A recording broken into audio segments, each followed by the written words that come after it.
আজি আমি ক'ব আহিছোঁ মোৰ 5টা বেষ্ট ফাৰ্মাচীত পোৱা ছাপ্লিমেণ্ট। ফাৰ্ষ্ট মই ক'ম ZMA জিংক মেগনেছিয়াম। এইটো মই আপোনাৰ ৰাতি টোপনি মৰাৰ আগত খাওঁ। নেক্সট Omega 3 ফিছ অইল, যিকোনো ব্ৰেণ্ডৰ ল'ব পাৰে, ফাৰ্মাচীত পাই যাব এভেইলেবল।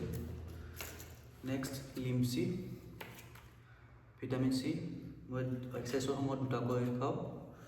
তাৰপিছত মাল্টিভিটামিন, যিকোনো ব্ৰেণ্ডৰ ল'ব পাৰে আপুনি।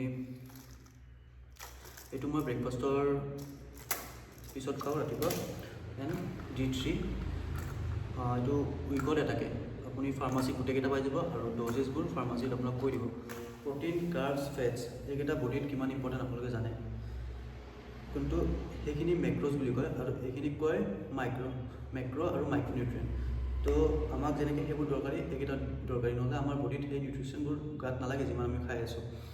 আজি আইৰণ ডেফিচিয়েঞ্চি থাকিব পাৰে, বহুতৰ ভিটামিন ডি ডেফিচিয়েঞ্চি, ইণ্ডিয়াততো প্ৰায় মানুহৰ ভিটামিন ডেফিচিয়েঞ্চি থাকে।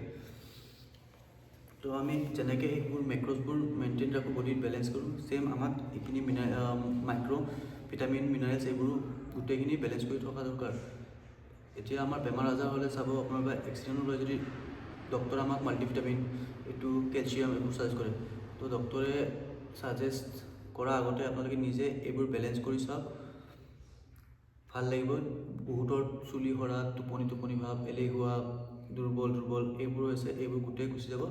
জিম কৰা হওক বা নকৰা হওক, এই 5টামান ছাপ্লিমেণ্ট বহুত দৰকাৰী। একো ছাইড এফেক্ট নাই, যদি থাকিল হয় ফাৰ্মাচীত নিদিয়ে আপোনাক, প্লাছ ডক্টৰে আপোনাক ৰেকমেণ্ড নকৰে। ধন্যবাদ।